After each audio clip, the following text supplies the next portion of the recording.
inquietação fundamental do homem é saber o nome da morte.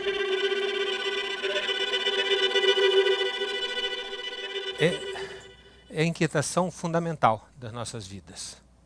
E normalmente a gente associa o nome da morte com o velho. Heidegger lembra que 1 minuto de vida é idade suficiente para morrer. Repito, 1 minuto de vida é idade suficiente para morrer. No entanto, a gente jamais associa a morte com 1 minuto de vida, com 5 anos, com 10 anos, com 15 anos, com 20 anos. A gente começa a associá-la a partir dos 60, 70 anos, e para não apavorar ninguém aqui, a partir dos 90, vamos dizer, a gente começa a associar a morte, né, como se houvesse uma justificação, né? A idade justifica, a idade é o nome da morte, de certa maneira. O ápice da vida para Shakespeare está aos 40 anos de idade, você sobe até os 40, 50 e desce daí para frente.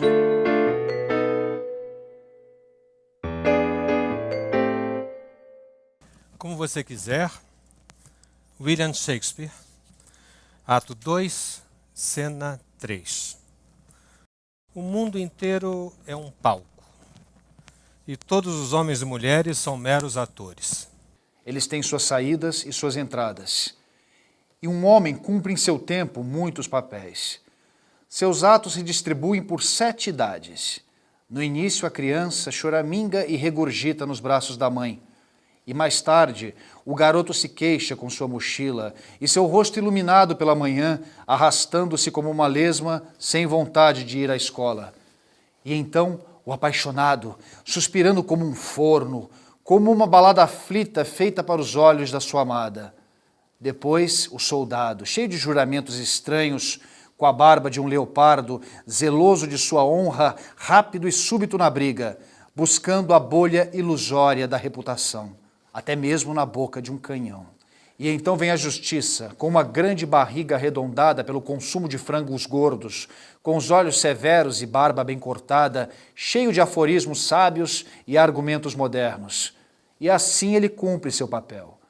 A 6ª idade o introduz na pobre situação do velho bobo de chinelos, com óculos no nariz e a bolsa do lado. Suas calças estreitas guardadas, o mundo demasiado largo para elas, suas canelas encolhidas e sua grande voz masculina quebrando-se e voltando-se outra vez para os sons agudos, os sopros e assobios da infância. A última cena de todas, que termina sua estranha e acidentada história, é a 2ª infância e o mero esquecimento. Sem dentes, sem mais visão, sem gosto, sem coisa alguma. Hoje em dia, não se para mais de trabalhar aos 60, 70 anos de idade. Hoje em dia não se para de amar aos 50, 60, 70 anos de idade. Hoje em dia não se para mais de planejar aos 50, 60, 70 anos de idade. Essa idade eram idades de pouso, eram idades de aterrissagem. E, no entanto, hoje em dia, elas não correspondem mais ao que nós conhecemos como a boa moral do envelhecimento.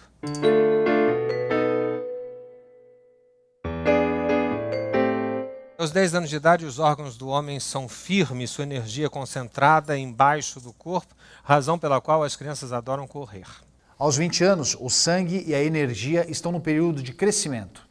Aos 30 anos, os 5 órgãos estão em perfeito funcionamento e energia. Aos 70 anos, a energia começa a rarear, ela diminui, a pele fica seca. Aos 80, a energia dos pulmões se enfraquece, o espírito começa a se inquietar, a gente perde a memória e se perde falando. Aos 90, a energia dos rins se enfraquece e o homem se cansa. Aos 100 anos, a energia dos órgãos desapareceu, o espírito foi, não resta mais nada que um corpo físico. De novo, uma visão triste, uma visão de decadência da velhice, uma visão de perda. Bom, por quê? Por que que a gente gosta de tanta gente sabendo que elas podem morrer? Por que que a gente gosta de pai e de mãe? Por que que a gente gosta da mulher, do marido? Por que que a gente gosta do filho? Sabendo que a qualquer momento nós podemos sofrer por o desaparecimento dessas pessoas que a gente gosta tanto. Então, é fundamental, de certa forma, para nós que detestamos sermos surpreendidos, que a gente possa saber o nome da morte. Mas seria bom também lembrar que quem finalmente sabe o nome da morte corre o risco de chamá-la e ela escutar.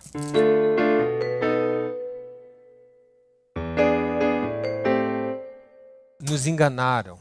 E muita gente aqui chegou pensando que aos 50 anos de idade estaria no ápice da sua vida, diretor de uma grande empresa.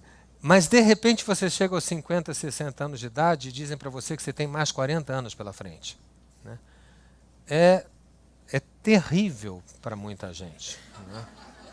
Roubaram no jogo. Né? Porque a nossa geração, quer dizer, a geração acima dos 30, 40 anos de idade, ela estava preparada para isso. Ela fez uma carreira para isso. E, de repente, o mundo mudou e a gente ganhou um montão de ano que a gente não tinha pedido. Né? A gente não pode nem se queixar mais, estou velho, estou com 60 anos de idade. Porque vão dizer, mas 60 anos é uma criança. Né? Eu me lembro do Paulo Otran, quando fez 70 anos de idade, que alguém disse para ele, mas como você está jovem? Ele falou, não diga isso, deu um trabalho enorme chegar aqui aos 70. Eu queria não, de jeito nenhum, sair daqui hoje com uma receita. Não, agora eu sei como é ficar velho. Se eu puder sair daqui hoje e dizer assim, agora eu não tenho a menor ideia de como é ficar velho, né, eu acho que vai ser bacana.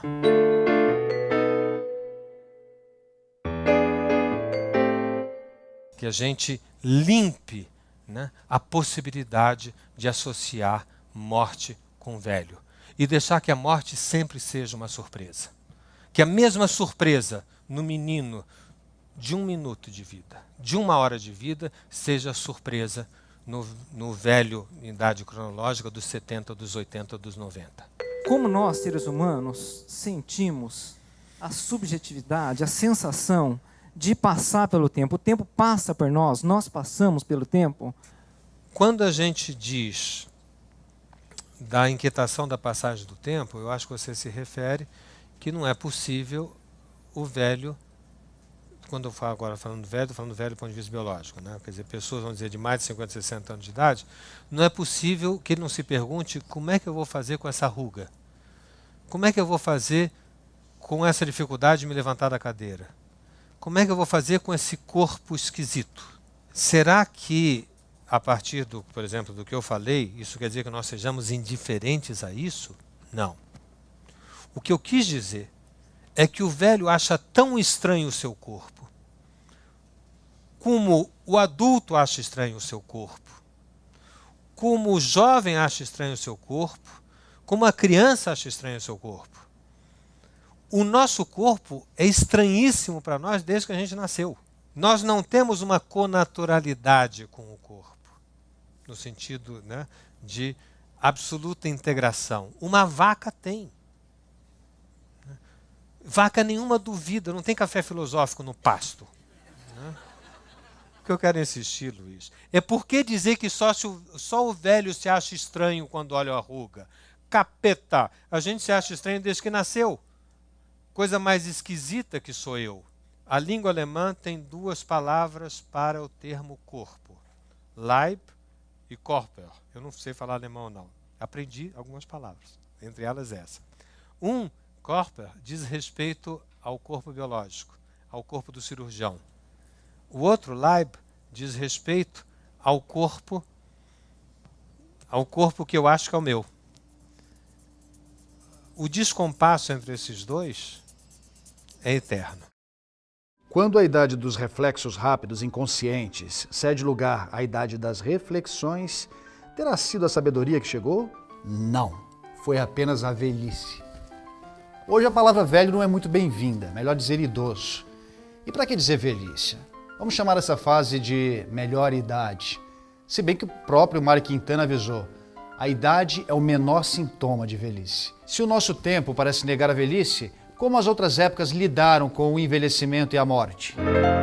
Eu me valho do meu amigo, companheiro, colega de café filosófico, o filósofo francês Luc Ferry, com quem dividi recentemente uma discussão nesse palco. Né? L'amour, c'est le grand principe de sens aujourd'hui. Il y avait eu plusieurs grands principes de sens dans l'histoire de l'Occident. Il y a eu le cosmos, trouver sa place dans le monde. C'est par exemple l'histoire d'Ulysse qui cherche sa place à Ithaque. Il y a eu le principe religieux. On trouvait le sens de sa vie par rapport à des commandements divins. Il y a eu ensuite le principe du premier humanisme. C'était trouver le sens de sa vie par rapport à la raison et aux droits de l'homme. On avait donné du sens à sa vie, par exemple, quand on était un grand savant, comme Pasteur, comme Einstein, comme Newton. On apportait une petite pierre au progrès de l'humanité. Ça donnait du sens à sa vie. Et puis après, il y a eu, avec Nietzsche et Heidegger, qui sont les deux plus grands, même Schopenhauer est très grand aussi, et puis bien sûr Marx et Freud, il y a eu une manière de trouver du sens dans la déconstruction, parce qu'on trouvait du sens à être désillusionné, à lutter contre les illusions qui vous empêchent d'accéder à l'émancipation, à la liberté. Nous entrons dans un nouvel humanisme, un humanisme qui n'est pas celui de Voltaire et de Kant, celui des Lumières, mais qui était un humanisme de la raison et des droits de l'homme. Nous entrons dans un humanisme qui est un humanisme de l'amour. C'est l'amour qui donne du sens à nos vies. Para os gregos, o mundo não deveria ter dúvida, porque morte é o que nos impõe a dúvida. O mundo não deveria ter dúvida porque nós somos seres naturais. E tal qual uma palmeira, tal qual uma goiabeira, tal qual uma macieira, cada um de nós deveria encontrar o seu lugar na natureza e se ajustar a esse lugar. Eu sou macieira, você é goiabeira, você é bananeira, você é mestre, você é escravo, você é artesão, você é criança, você é mulher, você é guerreiro. A vida, basta você se adequar àquilo que você é. A vida é natural. Faz muito tempo isso. E nós continuamos a dizer que a morte é natural. Para os gregos, não hoje. Embora a gente ainda se valha da acomodação que dá para nós sabermos, morreu como todo fruto tem que morrer. O pensamento natural foi substituído pelo pensamento religioso. O pensamento religioso tem uma grande vantagem sobre o pensamento natural, porque promete uma vida após a morte, que o pensamento natural não promove. O pensamento natural não resolvia a inquietação do homem, mas eu vou morrer, e aí o que eu vou ser? Nada, vai ser semente, né? E as pessoas ainda hoje dizem, mas eu não quero ficar para semente. Existe essa frase, eu não quero ficar para semente. Bom, então, se você não quer ficar para semente, surge um novo pensamento, surge um novo paradigma, um paradigma religioso, que oferece uma solução para isso. Você está aqui só de passagem. Nós nos encontraremos, né, na outra vida. O pensamento religioso é um pensamento que tem essa vantagem, que dá a vantagem de uma outra vida, e tem uma segunda vantagem, que ele é democrático. Todos nós somos iguais e todos nós temos que conquistar o direito a uma outra vida. Para os gregos, a sociedade não eram todos iguais. Na concepção ética da natureza, as pessoas são diferentes. Daí a aristocracia, né? As posições são diferentes. Quem nasce para mestre é mestre, quem nasce para escravo é escravo. A concepção religiosa destrona a concepção natural e impera até 1500 mais ou menos, quando o homem começa a se decepcionar com o Deus que ele acreditou tanto que poderia organizar o mundo e que poderia lhe dar uma boa morte. Tem Nossa Senhora, por exemplo, com esse nome, Nossa Senhora da Boa Morte. Ele se decepciona. Tem o terremoto de Lisboa, tem as descobertas científicas que põem em questão os dogmas religiosos, surge Copérnico, surge Galileu. Ele começa a se decepcionar e ele busca uma nova transcendência, palavra que eu vou precisar dela, transcendência, algo fora de si que o oriente, que não seja mais a natureza, que foi a primeira transcendência, que não seja o Deus, que foi a segunda, mas que seja o saber. Seja o saber que ilumine o seu caminho. E nesse momento, né, a partir de Descartes, e depois prosseguido por Rousseau, já citado, por Voltaire, por Kant. Né? Kant, né, que escreve o manifesto dessa nova luz que dá entre nós o nome de iluminismo. Onde estava Deus é o saber colocado na posição vertical de orientação do homem, e nós passamos a nos aquietar, nós passamos a nos orientar desta forma. E quanto mais velhos nós ficávamos, mais sábios, mais perto do saber, né? Mais erudito, mais feliz, né? E mais adequado a essa proposta. Finalmente, 1900, surge alguém como Nietzsche, né? Que pega seu martelo, é assim que ele falava, né? Ele pega o martelo e começa a bater sobre tudo aquilo que a gente acreditava. E chama a natureza, os deuses, a razão, de falsos ídolos. Nada disso serve. Nenhuma transcendência deve orientar o homem. E nós vivemos o século da desconstrução. Quarta etapa. O século da desconstrução. Finalmente, a etapa que nós chegamos hoje é a pergunta se há uma saída a essa desconstrução, há uma nova saída para lidar com a morte. Chega um tempo em que não se diz mais, meu Deus, tempo de absoluta depuração. Tempo em que não se diz mais, meu amor, porque o amor resultou inútil, e os olhos não choram, e as mãos tecem apenas o rude trabalho, e o coração está seco. Em vão mulheres batem a porta, não abrirás. Ficaste sozinho, a luz apagou-se, mas na sombra teus olhos resplandecem enormes. És todo certeza, já não sabes sofrer, e nada esperas de teus amigos. Pouco importa, vem a velhice. Que é a velhice?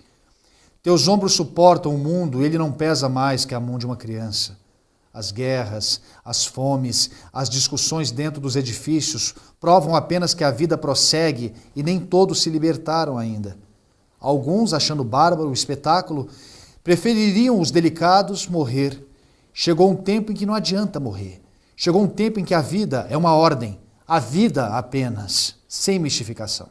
Essa ética natural nos dá ainda hoje a ideia que o velho é aquele que deixa suas raízes, que é maduro e que faz sombra para seus filhos bem poderem crescer sobre o abrigo. Que se hoje em dia um pai quiser acomodar o seu filho sob sua sombra, você vem cá, meu filho, ouça-me com uma atenção, a partir da experiência que esse seu pai tem para poder lhe contar, né? O filho olha com uma cara estranhíssima para esse pai, vamos combinar, né? Na religião se espera que o velho seja alguém recatado. Nada mais horroroso que uma fotografia de dois velhos se beijando. Então tem que ter recato, tem que ter paz. Já pensou o velho nervoso? Né? Tem que ter paz. E tem que ser humilde, porque ele já aprendeu durante a vida quantas coisas ele perdeu, né? Então, para ele não perder mais, ele tem que ser humilde antes que alguém resolva roubar o restinho da bagagem dele. Que figura social nós poderíamos ter para os filhos do iluminismo? Nós podemos ter... Eu pus sábio, mestre e senhor. Quem quiser me perguntar, mas qual é a diferença? Nenhuma, né? Às vezes são três formas de ver a mesma coisa. Me dei conta que eu não consegui ser criativo ou achar três coisas diversas frente à proposta iluminista. O velho iluminista é um velho sábio, é o velho professor, é o velho... É quando não se tem mais dúvidas. A tudo isso, a essas três figuras de velhice, Nietzsche, com a sua desconstrução, cai de marreta em cima e propõe só uma, propõe o amor fati. Então eu cito uma passagem quando ele diz o seguinte: minha fórmula para expressar minha grandeza no homem é o amor fati. Não querer nada de diferente do que é, nem no futuro, nem no passado, nem por toda a eternidade. Não só suportar o que é necessário, e menos ainda dissimulá-lo, mas amá-lo.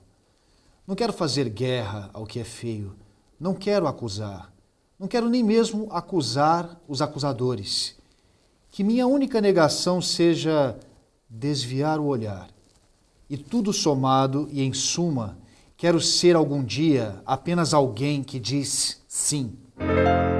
O amor fati é um ponto de passagem fundamental para esse momento posterior. Como é que eu posso encarar hoje em dia essa questão da morte, mantendo-a longe, mantendo-a distante da identificação com o velho?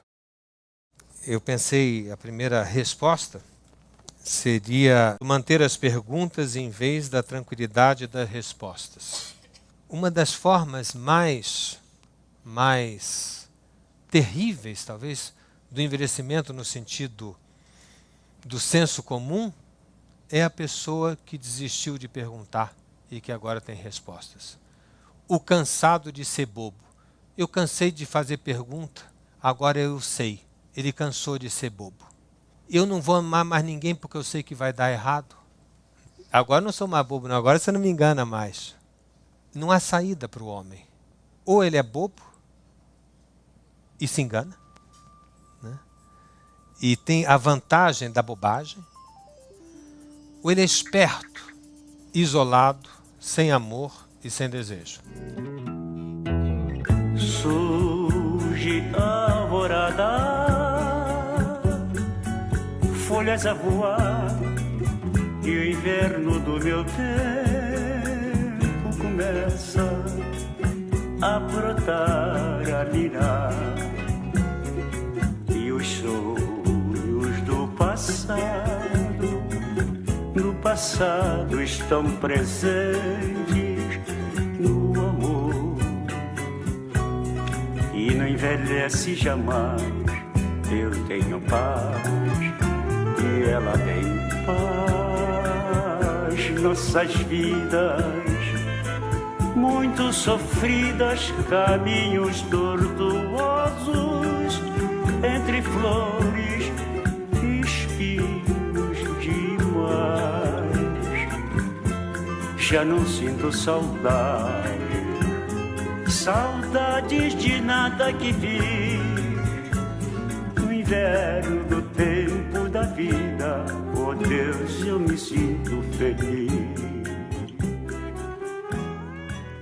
Cartola cantou muito bem o inverno do seu tempo. E nós, seremos capazes de construir o inverno do nosso tempo? Longe dos estereótipos dos velhos e dos modelos de envelhecimento, algumas pessoas avançam pelo tempo construindo o seu jeito único de envelhecer, que nos mostra que não é preciso se deixar morrer por estar velho. Muito melhor viver também na velhice. O mundo de hoje, a velhice não pode responder a nenhum modelo. E o mundo de hoje exige singularidades. Então o que eu pensei foi em comentar com vocês 3 singularidades. 3 velhos maravilhosamente singulares. 3 velhos amigos nossos. Tem Niemeyer, 104 anos, Fernando Henrique, 80, Chico, 67. Os 3 têm características interessantes. Ninguém avisou a eles que eles estão velhos. Ninguém avisou Niemeyer que não é hora mais dele ficar projetando. E muito menos de ir ao sambódromo. Sambódromo não é lugar para cadeira de roda, Niemeyer. Você não tem nada que ficar desenhando e nem visitar o que você construiu em Niterói. Niemeyer, você não tem que ter aula de piano aos 100 anos de idade. E nem querer estudar autores como Jacques Lacan. Você não tem mais cabeça para isso, Niemeyer. A cabeça de homem de 100 anos de idade não funciona. É um discurso passível de ser pronunciado por qualquer um dos adeptos das éticas anteriores. Fernando Henrique Cardoso. Corro o risco de trazer o nome de alguém que hoje em dia é mais conhecido como ex-presidente da República que como sociólogo. Mas vou falar do sociólogo. Então, por favor, não me escutem com reticências políticas, mas sim de ver que esse homem que tem 80 anos de idade e que assumiu, teve o cargo durante 2 mandatos de presidente da República de um país, Brasil, em seu último livro, ele questiona, não responde, ele questiona o poder que ele mesmo exerceu. Seu último livro se chama A Soma e o Resto. Nome, aliás, interessante. A Soma, é um livro que ele escreve para comemorar seus 80 anos de idade, e o resto. Enfim, com muito cuidado de não ferir susceptibilidades políticas, insisto, né, leio a página 97, a seguinte passagem, só vou me restringir a isso. Ou será que esses relacionamentos múltiplos atuais estão gerando uma consciência que não é como no passado, a consciência de classe, de pertencimento a um partido, e sim a consciência de que cada um precisa se mover de vez em quando por certas causas, e as causas são tão diversas quanto os interesses dos indivíduos? A diferença atual está no de vez em quando e na pluralidade das causas. Nem sei se é correto ainda falar em causas. Talvez devêssemos falar de motivações, razões, valores, que podem não ser os mesmos sempre para todos, nem estão dados de uma vez por todas. Veja, ele afirma, né, e infirma ao mesmo tempo, tentando encontrar uma forma de sair do pensamento causalista habitual, vertical, hierárquico, centralizador, dizendo: existe uma nova realidade no laço social e o fazer político hoje não responde mais ao fazer político anterior, mas não é o anterior de 100, 200 anos atrás, não, é o anterior de 10 anos atrás. Nós sofremos uma revolução paradigmática fundamental. Não espere mais, o povo unido jamais será vencido. Não critiquem seus filhos de não irem para a rua Maria Antônia com bandeiras de luta, achando que eles são alienados. Não pensem que eles são alienados porque eles estão em casa, num computador e nas redes sociais, porque eles são virais e eles estão criando imensas revoluções nesse mundo. Terceiro, o velho Chico. Meu tempo é curto, o tempo dela sobra. Quando ele diz em essa pequena, ele diz que o tempo dele é curto e o tempo dela sobra. Quer dizer, contradiz de cara as éticas anteriores.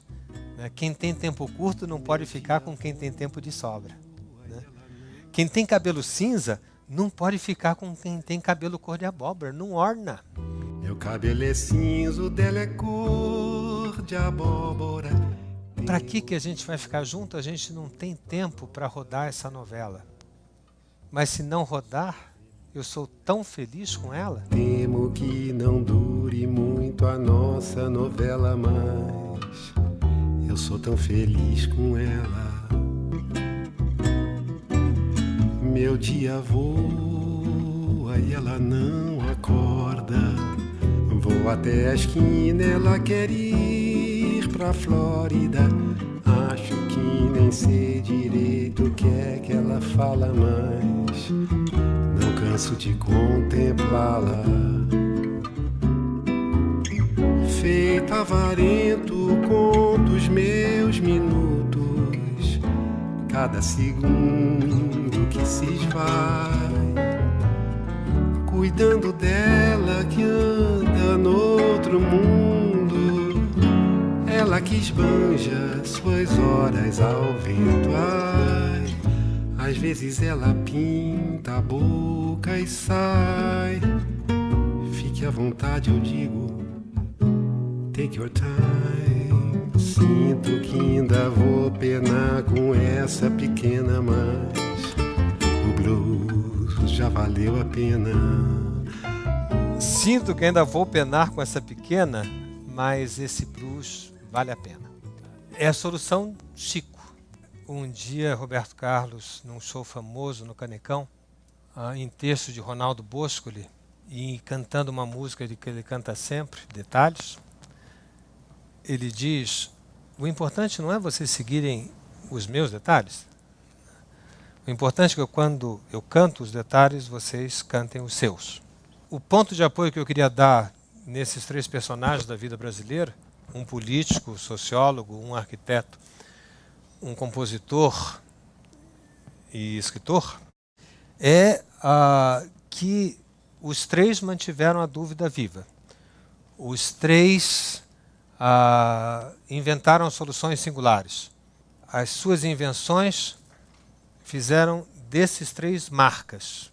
Portanto, o que resta é saber que o mundo de hoje exige, para não se envelhecer, a responsabilidade frente à sua singularidade. Quando nos percebemos com muito mais passado que futuro, será a hora de vestirmos o pijama?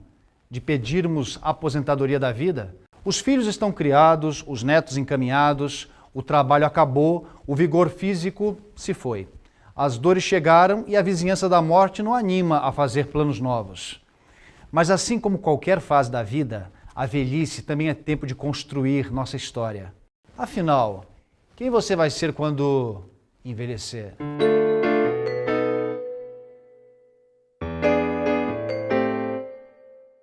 Quando Luc Ferry propõe um novo humanismo, é pensar que existe um novo laço social nesse momento acontecendo entre nós. E esse laço social não é o mesmo laço social que respondia às três épocas anteriores: natureza, religiosa e iluminista. Nas três anteriores, a nossa transcendência nos levava a nos consagrar a coisas grandiosas. Nós morríamos em guerras, nós morríamos em revoluções, nós morríamos em religião. O menino de hoje não vai morrer por nenhuma dessas três coisas. E não adianta a gente dizer que ele é covarde, que ele é alienado. Ele é menino de um novo tempo, ele é um mutante. Ele vive uma nova época. Eh bien, je pense qu'aujourd'hui, plus personne dans les jeunes générations n'est prêt à mourir en Europe, en Occident. Plus personne n'est prêt à mourir ni pour la nation, ni pour la révolution. Je n'y crois pas beaucoup. Qu'est-ce qui vient à la place?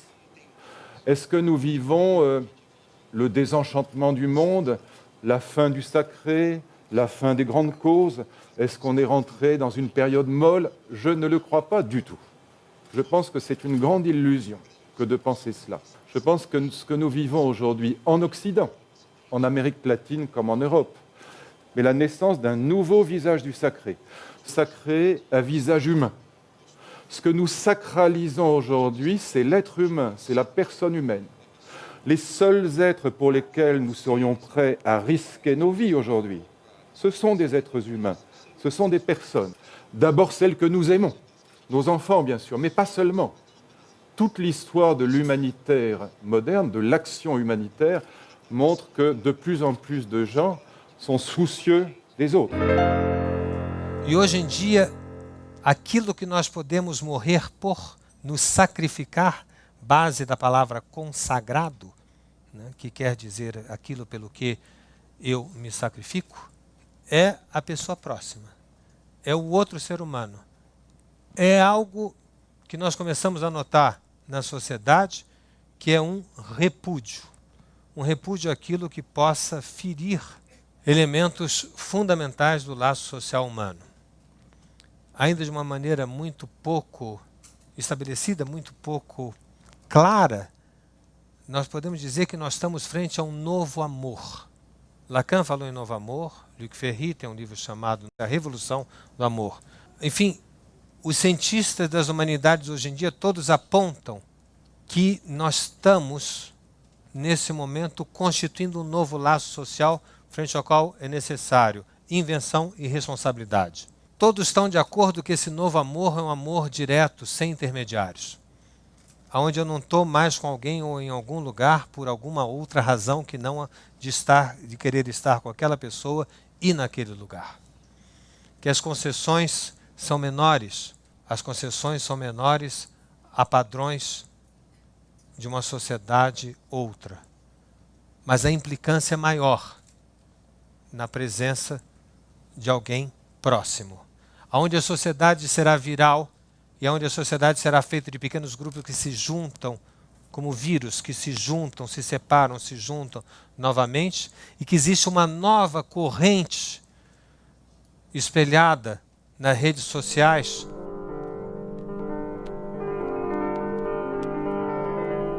que não pararão de crescer e se multiplicar e exigirão presença física, como a gente está aqui hoje. Não pensem que a gente vai ficar totalmente na rede. A rede exige a presença. Frente a esse novo tipo de amor que Fernando Henrique falou, nessa multiplicidade de grupos se reúnem sem nós sabermos qual é a causa e não, claro, o objetivo. Aonde eu não preciso compreender. A pergunta não é mais hoje em dia você me compreendeu. A pergunta é saber que se aquilo que em mim bateu um sentido, se em você pôde dar algum sentido. Nós temos essa nova época que nos tira de qualquer modelo estável que nós tivemos antes e que o velho não deve se acomodar na nomeação da morte. De manhã escureço, de dia tardo, de tarde anoiteço, de noite ardo. A oeste, a morte, contra quem vivo. Do sul cativo, o oeste é meu norte. Outros que contem passo por passo, eu morro ontem, nasço amanhã, ando onde há espaço, meu tempo é quando. Não que você copie o blues de Chico Buarque, nem a menina de Ipanema reproduzida nas curvas de Niterói, ou de um museu, ou desde o início da sua obra, no corpo da igreja de São Francisco, na Pampulha. Mas como diria Picasso, não me pergunte por que eu fiz Guernica. Se eu fiz, é porque é factível. Qualquer um deles, né? Deixa a ideia que nós não temos por que chorar frente a um leite derramado. Que realmente o leite derramado serve para gatinho. J. Louis Starling, ele lembra da frase do Nelson Rodrigues, né? Que ele dava o seguinte conselho aos jovens: envelheçam. E o professor Luiz, ele te faz uma pergunta, que é a seguinte: como envelhecer numa sociedade em que, mesmo novos, já somos obsoletos? Eu não tenho essa visão. Eu sei que eu vou contrariar o que mais se fala nessas revistas semanais mas eu não acho que nós estejamos vivendo um mundo isolado, eu não acho que a gente está sendo suplantado pelo novo gadget. Eu acho que nós estamos lendo a pós-modernidade com olhares velhos.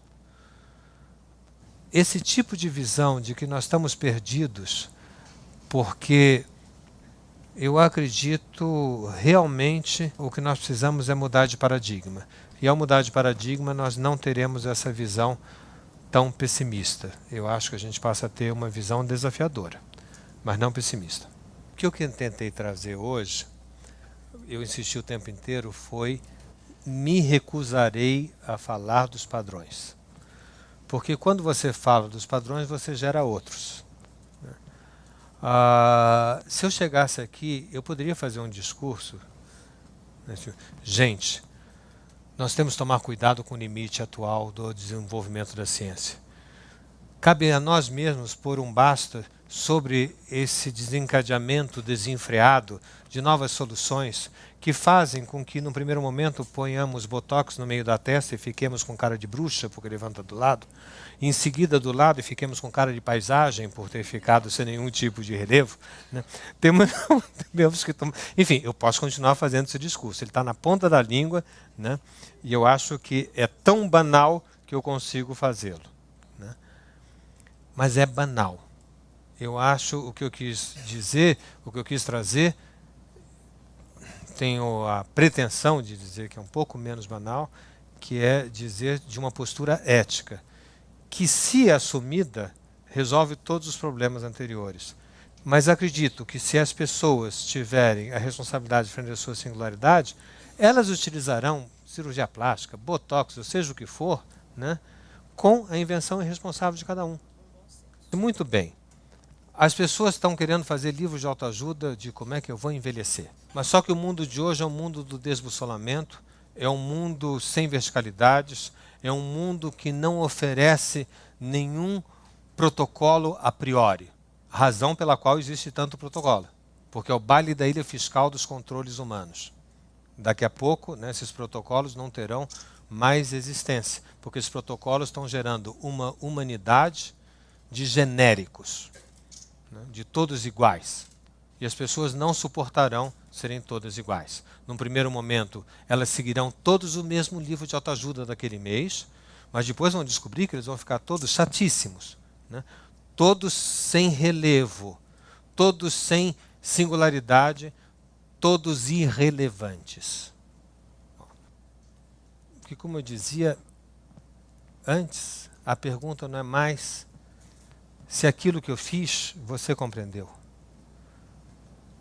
A gente tem que aprender com os jovens que a pergunta é se aquilo que eu fiz fez sentido em você e te gerou um outro sentido. E a pergunta é uma só para todo mundo, e por ela eu termino. Tá ligado?